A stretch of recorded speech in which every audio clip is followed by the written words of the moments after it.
This is 1988 Topps, where every card has a story to tell.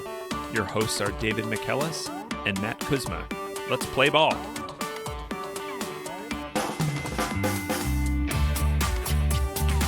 Welcome back to 1988 Topps. David, what's our card for this week? Matt, our card for this week is Tim Teufel, second baseman for the New York Mets, card number 508. Okay, Tim Teufel, 508. Great, David. I've got this pulled up on the Jumbotron, but before we get to that, we had some follow-up and an error to correct from last week. Is that right? Matt, I need to apologize to the listeners here. I was wrong last week when I said that the game in which Dave Kingman hit 3 home runs that led to Tommy Lasorda's tirade was a shutout loss by the Dodgers. In fact, it was a different 3 home run game that Dave Kingman had against the Dodgers, in which he hit a home run in the 15th inning to win that game that made Tommy so mad. This was a game in which the Cubs and Dodgers played to 15 innings. Dave Kingman drove in 8 runs. Oh my God. The Cubs won 10-7. That final 3-run homer in the 15th inning is what drove Tommy to madness. So I'll encourage folks to go back and listen to that with that context. Go back and listen to Tommy shouting obscenities about Dave Kingman and Dave Kingman's performance. You think it's my opinion of it. I think it was put that in. I don't opinion of his performance. He beat us with 3 home runs. What the can you mean? What is my opinion of his performance? I also should talk about the George Will Sports Machine. Matt, I don't know if you've seen this Saturday Night Live skit from maybe 1990 where George Will is running a trivia show. The contestants are Mike Schmidt and Tommy Lasorda. Mm-hmm. And it's George Will, so of course he's using esoteric quotes, and Tommy Lasorda and Mike Schmidt are having none of it. I think the importance of that is something we talked about when we talked about Tommy Lasorda is the fact that he was a nationally known figure as a baseball manager. So nationally known that just his presence on a Saturday Night Live skit got a laugh and everybody in the crowd knew who he was. I really don't think that that any current baseball or really any professional sports manager has that kind of charisma and that kind of profile right now. I would have to agree. None of them have like 1/10 of the charisma of Tommy Lasorda. That's guaranteed. So well, thank you, David, for that mea culpa. This has put the record straight. Now we want to welcome back to the show Brian, our RBI baseball correspondent, to help us talk about today's card. Thank you. Very happy to be here and very excited to talk about not only Tim Teufel, but also the 1986 Mets. They were one of the iconic teams from this era, kind of like the baseball equivalent of the 85 Bears, where they were famous. Everybody knew who all the players were. They were on television constantly. So this should be a pretty colorful show. Great. We're going to, a few things that we'll talk about today. We've got some German linguistics. We've got a police blotter. We have 87 shuffle. We've got beanings and brawls. We have a deep dive on the RBI baseball implications of Tim Teufel and the proper pronunciation. So we've got a lot in store. But first, let's talk about the card. Pulling up 508 on the Jumbotron here. And David, the first thing I notice when I look at this card, Tim Teufel mid-swing, really looks like he's trying to hit this to right field. This is a good action shot. We've had a few good swings on these cards, but this one, it really does look like Tim is trying to put a ball in play, trying to move runners along. He was a right-handed hitter, and this one, it looks like he's trying to go the opposite way. Yeah, it's an awkward shot. This is not a typical body shape that you see on one of these action shots. Not a typical body shape for the athlete either. It kind of has a Rick Moranis look here, of like if Rick Moranis had a baseball uniform on. And again, with the theme of 1988 Topps cards, you really can't tell who this is. That could be Rick Moranis in a Mets uniform. The interesting thing to me about his body positioning is this is baseball. People are throwing 90 plus miles per hour. This looks like the way you might position yourself if you were playing slow pitch softball and you were trying to hit it to the weaker fielder in right field. So I think all of us who played softball have done that at one point or another, where we basically rotate our body about 45 degrees and specifically try to hit the ball a certain way and make direct contact that takes it to right field. He's trying to hit the ball to the drunk guy. Yes. He sees someone out in right field, and he's clearly trying to put the ball there. Maybe he's trying to move a runner from second to third. We can give him the benefit of the doubt here, but that sort of body positioning doesn't seem like it's the type of thing that you would normally want to teach a young player. So, all right, now let's flip to the back of the card. So we have Tim Teufel here, the second baseman. Am I pronouncing that right? So full disclosure, I am slightly a German speaker. I would pronounce this Tim Teufel. Teufel is the German word for devil. And so when I look at that, I would call him Tim Teufel. And I think that actually Brian once told me that the correct pronunciation was Teufel. Or the pronunciation that he went by was Teufel. Whether it was correct or not, it was the one that was adopted throughout his baseball career. Tim Teufel is Tim the Devil, but Tim Teufel is this guy that we have here. So we asked some of our German language friends of different uses of the term Teufel within German. How might it exist in the culture? Where might this guy's name actually be used elsewhere?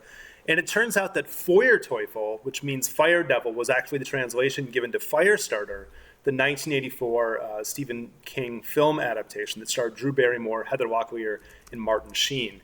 So Feuerteufel, if you were growing up in Germany, might be something that you're familiar with. He says Teufel. Germans say Teufel. We'll say Teufel. So Tim Teufel from Greenwich, Connecticut. Greenwich, Connecticut is well known as being one of the wealthiest towns in the country. Greenwich is famous in pro wrestling circles. I know I've been described before as the pro wrestling correspondent for the 1988 Tops podcast.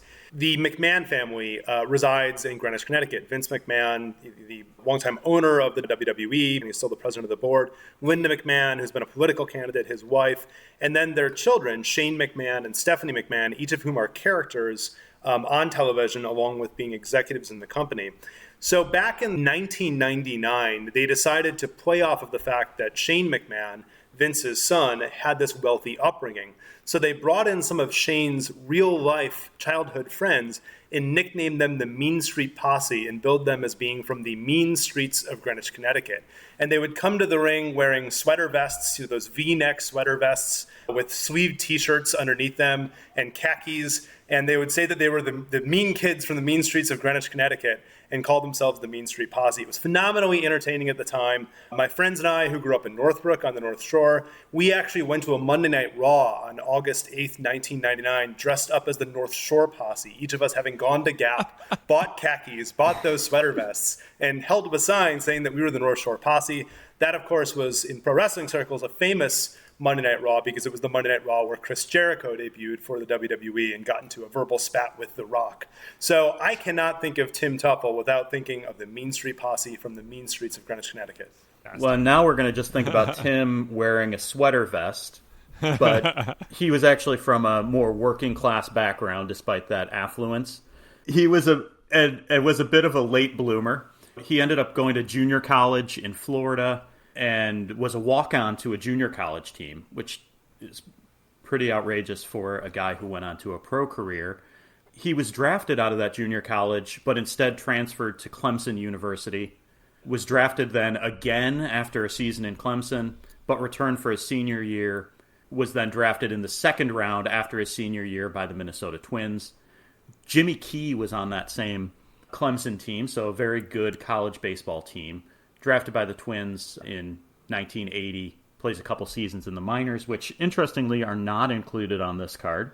I feel like they had some space. Yeah, so looking at the fun fact, Tim led International League second baseman with 711 total chances and 109 double plays at Toledo in 1983 and was Loop's Player of the Year.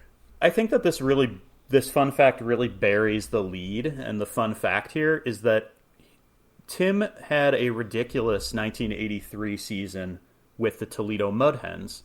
They talk about his defensive capabilities, he also hit .323, had 27 home runs, and 100 RBIs.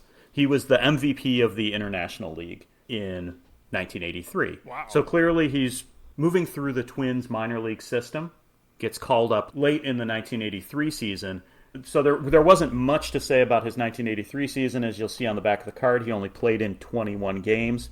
But going back to the German language translation here, I found an interesting note in his bio that he is linked with Jim Gott. Jim Gott's last name, Gott means God in German. Teufel is the devil. So this battle of God versus the devil, in his first at-bat versus Jim Gott, Tim Teufel hit a home run. In his second at-bat, he got a single. Mm-hmm. So at one point, the devil was winning. But in his next at-bat, Tim flied out, which brought his average down to .666. Which, if one of them had just retired there, it would have been perfect. Unfortunately for Tim, he faced Jim Gott 11 times in his career. He only got hits in those first two at-bats. So he ended with a .222 average versus Jim Gott. So now we know definitively that God will ultimately triumph over the devil. I feel much better about life generally based on the Tim Teufel, Jim Gott dynamic. A clash for all eternity. Excellent. So that's the 1983 season. 1984, his first full rookie year for the Twins. He played 157 games. Yeah, that was an interesting season for the Twins. They went 81 and 81, which was good enough for second place, and they only finished 3 games behind the Royals in first place. And Tim had a really good season, finished 4th in Rookie of the Year voting, 14 home runs. Pretty good rookie season. A teammate of Kirby Puckett that year as well. Kirby Puckett would go on to be a Hall of Famer. I believe he was 3rd in the Rookie of the Year voting that season as well. So you had this rookie combination with the Twins of Kirby Puckett and Tim Teufel that might portend good things to come. So to 1985, the Twins were out of contention. They were below 500. Tim had played in 138 games. And Tim looks like has an okay season, but then demands to be traded. Tim was losing a little bit of playing time to Steve Lombardozzi, the second baseman of choice for the Twins going into their 86-87 seasons. Tim was kind of falling into a platoon. He felt like he had earned the spot with his play in 84, and he asks for a trade. And Brian, I don't know if do you want to talk about that trade? Sure. So Tim asks for a trade and ends up being traded to the New York Mets. And the Mets at this point, they'd started to ascend into competitiveness, but they hadn't yet made the playoffs. That core team for the 86 Mets was in place with players like Darryl Strawberry and Dwight Gooden performing at peak levels. But the Mets in 85 couldn't overcome the St. Louis Cardinals. The Cardinals would be their foil for much of the 80s, with the Cardinals winning the NL East in 85 and in 87.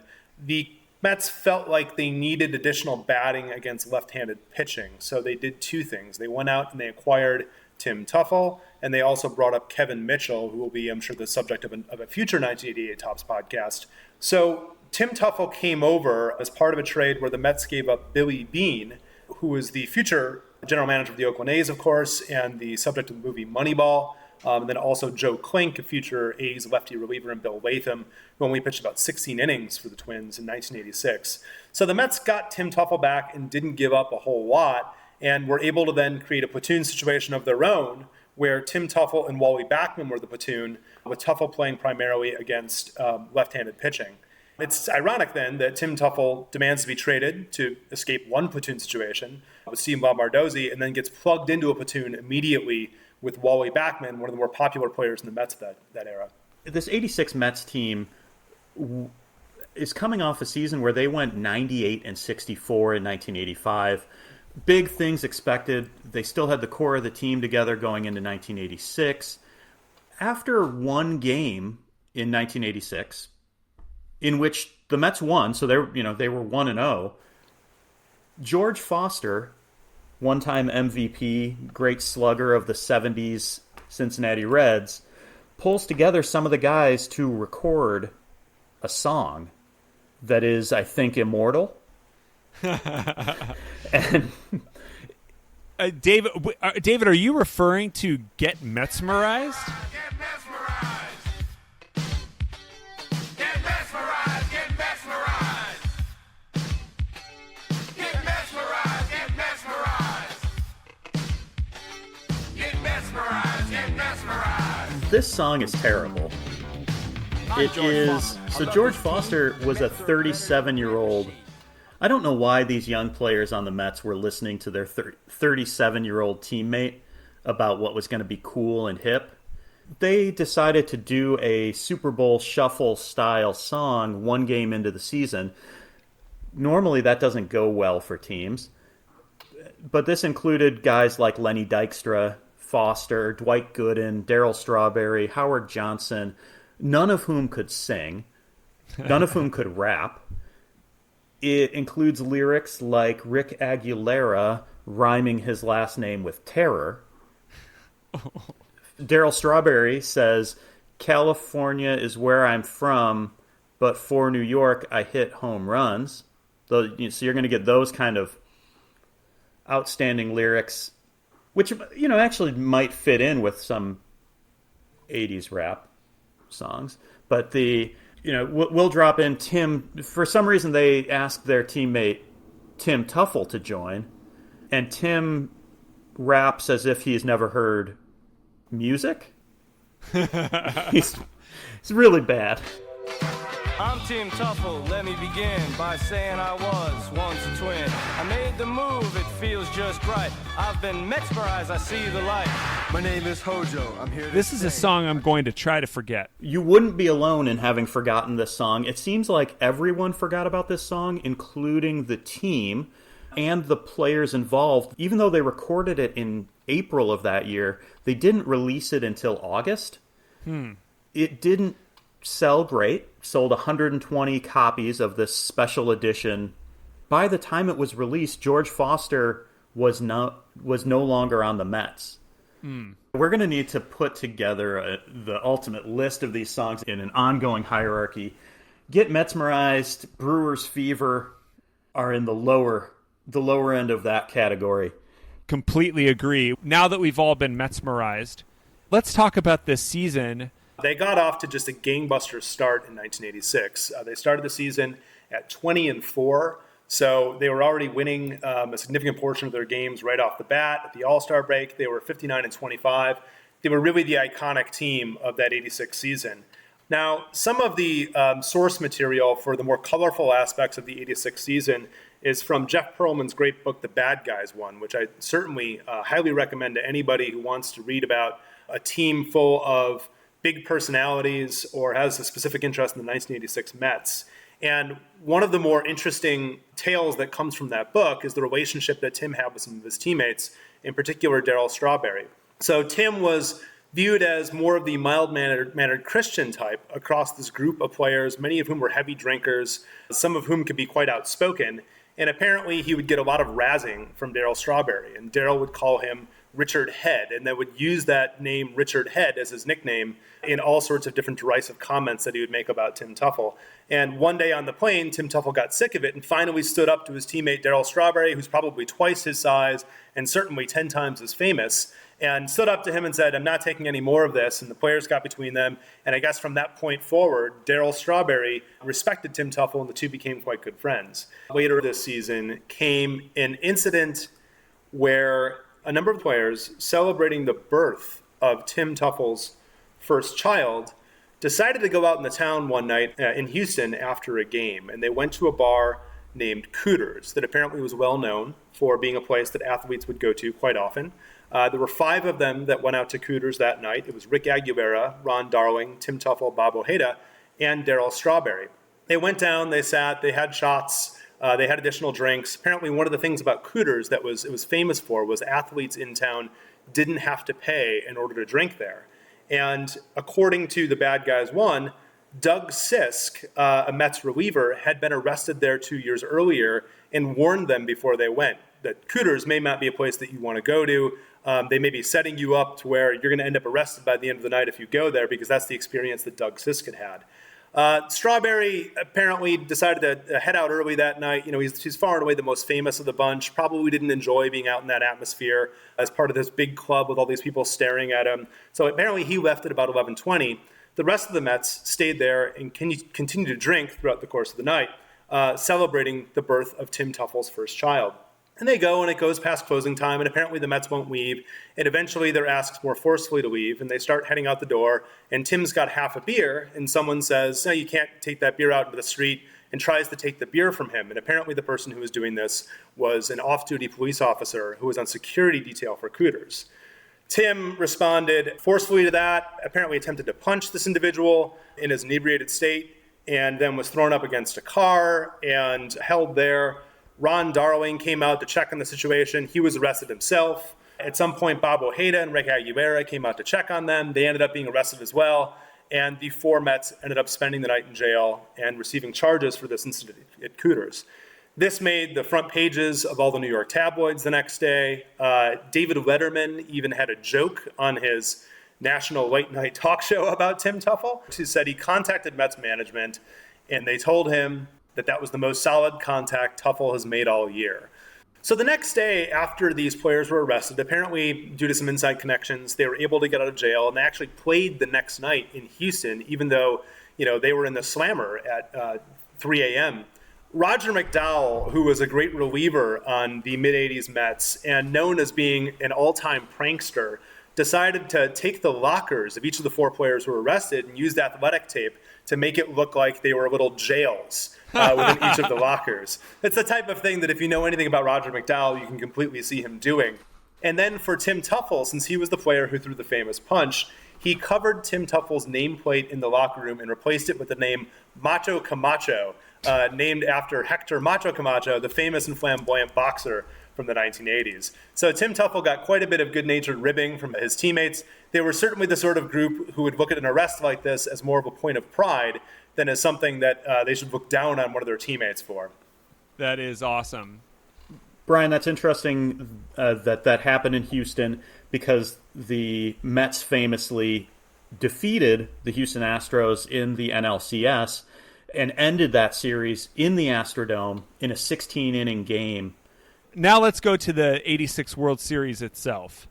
The 1986 World Series was one of the great World Series of all time. It may be the most famous World Series in a lot of ways. The World Series in this era is significantly bigger than it is today. It's more on par with the Super Bowl. According to the Bad Guys 1, Game 2, which was a Sunday night game, Gooden versus Clemens, the biggest possible matchup, two major media markets, New York against Boston, had 65 million people watching it. Today's World Series numbers end up with about 10 to 15 million people watching it, with certain games accepted, like Game 7, 2016. Ronald Reagan, at one point during Game 3, interrupted a state dinner with Helmut Kohl to give an update on the World Series score. It's, of course, the World Series where the Mets won Game 6 over the Red Sox when the ball went through Bill Buckner's legs. And everybody remembers that for so long, and certainly from 86 up until 2004, Bill Buckner was saddled with this albatross of having made that error in Game 6 of the World Series. People forget, of course, the game was tied at that point, so it wasn't as though the Red Sox were assured a victory if he'd have fielded the ball cleanly. But he wasn't the only player who made a key error to determine the outcome of a game in that World Series. Game 1 of the World Series, Tim Tuffle, who was the only Mets player that actually hit that game, he went 2 for 3, made a key error in the 7th inning and allowed the only run in a 1-run loss. So Tim Tuffle, unfortunately, was saddled at that point as being the GOAT. Now, Tuffle did hit a home run in Game 5 and ended up finishing the World Series hitting .444. Didn't play in that famous Game 6. He did start Game 7, went 0 for 2 with a walk. So Tim Tuffle had a pretty good World Series overall. Unfortunately, after Game 1, it looked like maybe this was a World Series where he would be known more for his infamy, and it ended up being Bill Buckner who ended up being known for having the ball go through his legs and not Tim Tuffle. So the Mets win 86, but in 1987, Tim Tuffle has a career year and begins something that we call the shuffle, the Teufel Shuffle. What are we talking about? We've talked a little bit about some batters with interesting batting stances. And Tim Tuffle's stance from a few videos I've seen, he kind of has a flat bat, lays the bat down before he takes a swing. But in 87, he started to do something called the shuffle, where he would wiggle his butt before the pitcher started his motion to get into a rhythm with the pitcher. And he said that he based this off of something he saw Mike Schmidt do. This was after the 1986 season, so coming off a World Series victory, but going into what would be Tim's biggest year, he started doing this Teufel Shuffle, and we will include a link to that little butt wiggle in the show notes. So I'm looking at this YouTube that's showing this motion. I think that it's called a shuffle because it rhymes with tuffle, but it is much more of like a hula hoop motion that you would make if you're keeping up a hula hoop. He's rotating his hips, keeping his feet planted, and it would be distracting to me if I were a pitcher, but there's nothing shuffling about it because his feet are not moving. And there are very few words that rhyme with tuffle, so I can see why this would have been difficult.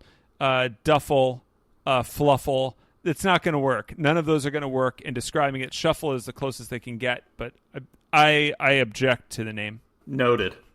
But it leads to a career year for him. Tim went 308 with a 545 slugging percentage.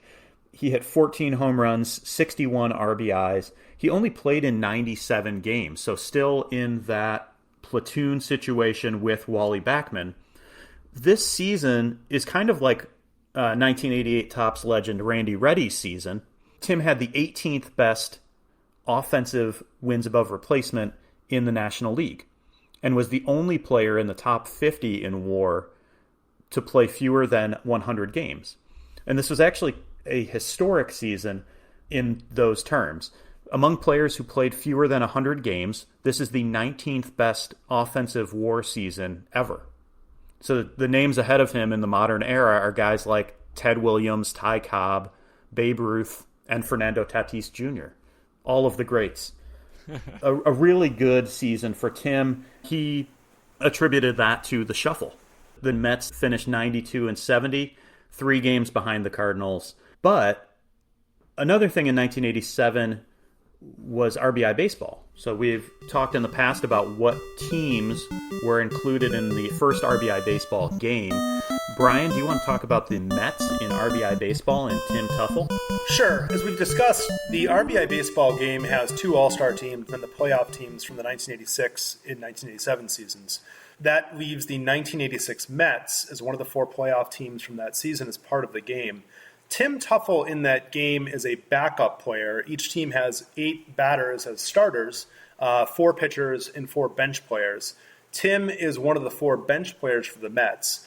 The Mets as a team are a so-so team. I certainly enjoy playing with them because of the nostalgia of playing with players like Darryl Strawberry and Dwight Gooden and players who you associate so closely with that era. Gary Carter and Keith Hernandez, Mookie Wilson, Monty Dykstra. But they're not one of the stronger teams in the game. I'd certainly put them behind Detroit, who we've talked about previously, and even Minnesota, who we talked about for a bit. Darryl Strawberry is great in the team. Doc Gooden's a terrific pitcher. The rest of the team is pretty average, although they do have Jesse Orosco, who's kind of a quintessential sidearmer in the game. So if you want to play with the sidearm pitcher, you have Jesse Orosco at your disposal. Now, Teufel, despite the fact that he's a bench player, he probably is a player that you should have in your lineup. The Mets have 2 of the weakest players in the game as part of their starting lineup, Rafael Santana and Wally Backman, according to an online ranking of all 120 RBI baseball batters. Those are 2 of the worst 3 batters in the entire game. So you're better off subbing out one of them for Howard Johnson and maybe subbing out the other one for Tim Teufel. So Tim Teufel should be part of your lineup. He actually has a decent amount of power in the game. He's not such a bad player. He ranks 88th out of 120 in that overall player ranking, which isn't too bad for a bench player. He's slotted between Tony Pena and Billy Hatcher to give you some sense of where he falls. So if you're playing with the Mets, understand you might be playing at a slight disadvantage, but Tim Teufel should be a part of your lineup. Moving on from the 1987 season, there were a couple of incidences with Reds pitchers hitting Tim Teufel. First, in 1988, Tom Browning had a balk called on him after Tim stepped out of the box and then proceeded to hit Tim Teufel, which resulted in benches clearing, Darryl Strawberry charging the mound, And also then leads us into 1989, a second incident, and another popular topic of conversation on the 1988 Topps podcast, baseball brawls. This is a good one. Rob Dibble, famous for a very good fastball and a really bad decision-making, comes into a game after Tim has a very good performance against Tom Browning and hits Tim right square in the back. This leads to Tim charging the mound, getting in a few good punches on Rob Dibble. Bench is clear. Juan Samuel ends up kicking Norm Charlton. After the game, the fight continues into the tunnel, and there's security gets involved. Norm Charlton ends up calling the Mets locker room and challenging guys to come meet him. They never really got much closer than 20 feet from each other, but you'll see in this video that we'll post in the show notes a really good baseball brawl. But this, along with the fight in Houston, shows Tim as being, I think, well respected among his teammates willing to back him up and come to his defense, even though he's a pretty mild-mannered guy. But also he's not afraid to charge the mound if he's being pushed to it. If he's pushed, he becomes a Teufel. That seems clear. Perfect. Well, let's finish up Tim Tuffel's career and then his connection to Bernie Madoff. Tim lost a little bit of his spot in the lineup due to the emergence of 1989 Topps collector's favorite, Greg Jeffries. Greg Jeffries came in, became kind of an everyday second baseman, and Tim became kind of surplus to requirements. He was traded to the Padres for Gary Templeton in 1991. He had a few more kind of undistinguished seasons with the Padres, and he ends up retiring after 11 seasons in the majors at age 34. Overall, he had a .254 average and 86 home runs in his 11-season career. After that, David, it looks like he became a minor league coach for one of our favorite teams in the 1988 Topps podcast, the Leones del Caracas from the Venezuelan League that Jay Baller played for. Yes, Tim worked his way through the Mets minor league system, making stops at many different levels. He also coached in Venezuela for a season in 2011 and finally ended up as the third base coach for the Major League club. He served in that role from 2011 until 2016, but still remains with the Mets organization as a roving minor league infield instructor as well as a team ambassador. Okay, but I have in the notes that he was invested in the Ponzi scheme with Bernie Madoff to the tune of $1.2 million. Is that right? Yes, Tim, along with other New York luminaries and Mets-connected individuals, including the ownership team of the Mets, were involved with Bernie Madoff and invested money with Bernie Madoff. It's been alleged that the owners of the Mets were maybe more in the know than they would like to admit about the Ponzi scheme, but there's no allegation that Tim knew that this was a fraud. Tim invested money with Madoff and actually took returns on those investments above his principal. There's a Madoff settlement fund to pay back those who invested money. The trustee of that fund sued for $1.2 million in returns that he collected. They also sued the Wilpons, the owners of the Mets, for hundreds of millions of dollars. I have not found what came out of the lawsuit against Teufel. The Wilpons have paid back tens of millions of dollars to the trustee. But Tim made investments and actually was paid back from Madoff, but has said he knew nothing and there's no allegation that he actually knew about the fraud. One interesting note that I found here about Tim's family, his son Sean was a minor league pitcher in the Mets and Tigers organizations. Now he's a financial advisor, so hopefully he gives better financial advice than Bernie Madoff. But an interesting note here was that the reason that the Mets were out celebrating at Cooter's bar in Houston was to celebrate the birth of Sean Teufel. So I thought that was a nice way to bring it back around to the fight in Houston, Brian, how would you sum up the career and the man that is Tim Teufel? Well, it's interesting because I think that Tim Teufel, the man, is known by his teammates as being more of a mild-mannered, hard-working guy, nose to the grindstone. But Tim Teufel, the character through the 88 Top set, is actually far more colorful than that. Whether it's the incident in Houston, the 1986 team writ large, the different base brawls that he was involved in over the years.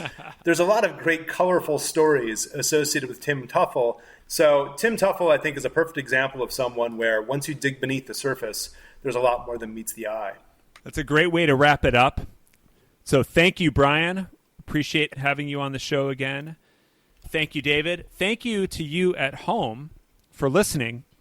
If you are secretly the devil, if you have been Metsmerized, if you have a favorite player from the 1988 Top set that you'd like us to review, please contact us. We're at Tops1988 on Twitter.